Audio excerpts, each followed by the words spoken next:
Finally अनुज और अनुपमा को नहीं मिलना है, इसके लिए डायरेक्टर भी नहीं चाहता कि वो लोग मिले। हर बार उल्लू बना देते हैं साले। खैर छोड़ो, एपिसोड का एंडिंग में अनुज चला ही जाता है क्योंकि अनुज को फील होता है कि ये जोशी बहन ही अनुपमा है, अनुपमा ही जोशी बहन है। तो मुझे अब जोशी बहन से मिलने से कोई नहीं रोक सकता। तो पहुंचे और अनुपमा को स्नो बारिश में अपना एंजॉयमेंट करना था, बहुत सपना था उसका।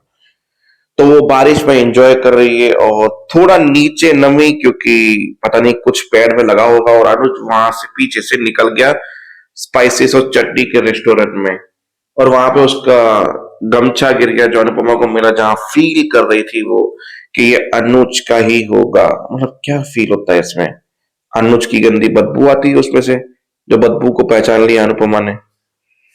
खैर छोड़ो, कहानी को कंटिन्यू करते हैं। एपिसोड के स्टार्टिंग में अनुपमा सोच रही होगी आके वो पूछेगा मोटा सा, बोले को क्या हो गया दिक्कत, बोला पुरानी यादें, बोला मिट्टी पाओ पुरानी यादों को कंटिन्यू। फिर उसके लिए डिश बनाई श्रुति और एके के लिए, बहुत अच्छी डिश बनी। बोला मानना पड़ेगा, इतनी स्पेशल ट्रीटमेंट दे रही हो तुम श्रुति को। बोला पता नहीं उसके के साथ अलग ही जुड़ा हो गया है यहाँ पे आने के बाद। तो उसकी डिश रेडी की, फिर अनुपमा बाजार निकले एक फूल लेने के लिए। फूल लेते क्या आई, बोला इतनी दूर से ये फूल लेके आई हूँ, इतना महंगा फूल, वो भी इतनी दूर जाके, हमारा तो यहाँ मिल जाता है, घर तक देके आते, वो भी सस्ते वाले फूल। फिर वही डांस वाले लोग रास्ते में मिल गए, बोला हो मैडम आपका वीडियो वायरल हुआ था, याद आया मेरे साथ डांस के लिए? हाँ मुझे याद है, तो वन स्टेप यो इंडियन क्लासिकल डांस सिखाएंगे हमें। बोला कहाँ पे? अभी इसी वक्त, ये यार यहाँ पे सिखाओ। फिर अनुपमा ने फुल साइड पे रखा और डांस सिखाना शुरू किया शर्माने के बाद।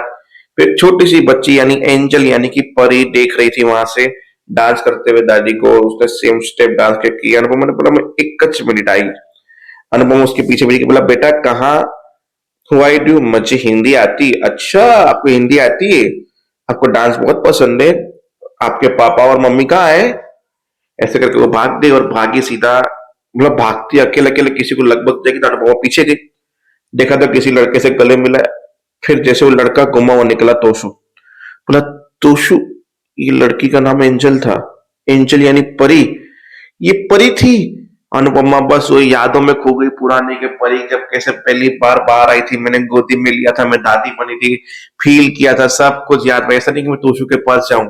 तब तक तोशु ने टैक्सी बुलाई, ओटीपी दिखाया, टैक्सी में बैठा, फिर बोलते तोशु, तोशु ने भी देखा है ये यहाँ से कहाँ आ गई, लेट्स गो, भागो यहाँ से, मतलब चलते हैं यहाँ से। तो वो लोग निकल गए इग्नोर करके, टोटल इग्नोर, अनुपमा को इग्नोर करके वो लोग तो निकल गए।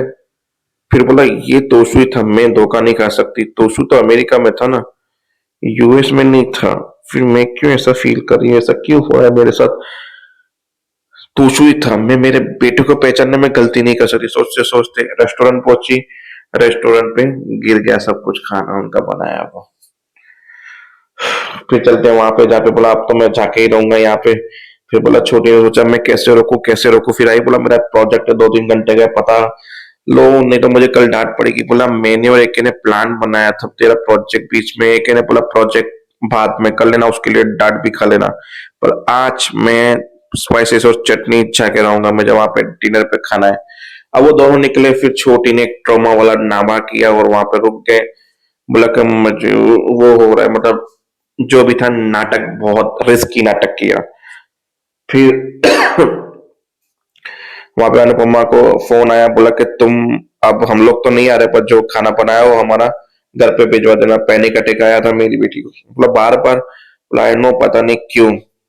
फिर अनुज के पास में बैठा और संभाला उसको, बोला कि मेरी बेटी को ये बार बार पैनिक अटैक क्यों आ रहे हैं श्रुति, आई होप कि उसके प्रोजेक्ट की वजह से हो, थोड़ा आपका एक्सीडेंट भी हुआ है उसकी वजह से शायद पैनिक करो। तो बस ये नॉर्मल था। फिर चलते हैं शाह हाउस के ऊपर जहां पे बाकी के कुछ फ्रेंड्स आए, फिर उसके ऊपर ऑर्डर चला है डिम्पी के ऊपर कॉफी ले आओ, नाश्ता ले आओ, ये करो, नौकरों की तरह ट्रीट करते रहे। फिर बोले ये तो हमारे घर की बेटी जैसी है, बोला बेटी कम नौकरानी ज्यादा लगती है, नहीं शक्ल से भी वैसे भी, ऐसे करके उनके फ्रेंड का मजाक उड़ाने का पाखी फिर लेके बोला ये सैंडविच इतनी कुकीज नहीं लेके आने थे, कुकीज को इम्पोर्टेंस वो लेके आने थे, मेरे फ्रेंड्स है ये वो सब ऐसा। इतने में वनराज वहां पे आता है कि तुम कुछ नहीं करोगे टिम्पे, तुम्हारे फ्रेंड से पाकी, इन्हें तुम्हें खुश करना है तो रेस्टोरेंट से कुछ मंगवा लो या खुद रेस्टोरेंट में चले जाओ खाने। यहाँ पे तुम्हारी भाभी, यहाँ पे इस घर की बेटी सम्मान है, तुम उसको ऑर्डर चला रही हो, नौकरों की तरह ट्रीट कर रही हो। ये बिहेवियर मैं बर्दाश्त नहीं करूंगा। अब भी के अब भी तुम्हारे फ्रेंड के सामने तूने इसकी इंसल्ट की, अब भी के अभी तुम्हारे फ्रेंड के सामने तुम इससे माफी मांगोगी। बोला डैड आप और ये कर रहे हैं। बोला माफी मांगो पाखी। ऐसे करके पाखी को पाखी से माफी मंगवाई। फिर और क्या था, जहां बा ने बोला ये 5 साल पहले करता ना तो इसकी इतनी बदतमीजी करने की हिम्मत ना होती, पर चलो देर आए दुरुस्त है, अब ये लगाम बांध के रखना। पर वनराज ने ऐसा किया क्यों पता है आपको? वरदान ने बोला मैं पाखी को डांट भी दूंगा फिर भी पाखी यहां से कहीं नहीं जाएगी, यहीं रहेगी। पर डिम्पी नाराज हो गई और किसी के साथ चली गई तो अंश मुझसे दूर हो जाएगा, मेरी समर की निशानी मुझसे दूर हो जाएगी। ये मैं किसी कीमत पे नहीं चाहता, इसलिए मैंने पाखी को डांटा। तो चलो डाटा तो डाटा, मिलते हैं मोबाइल डेटा अगले एपिसोड में। जय हिंद।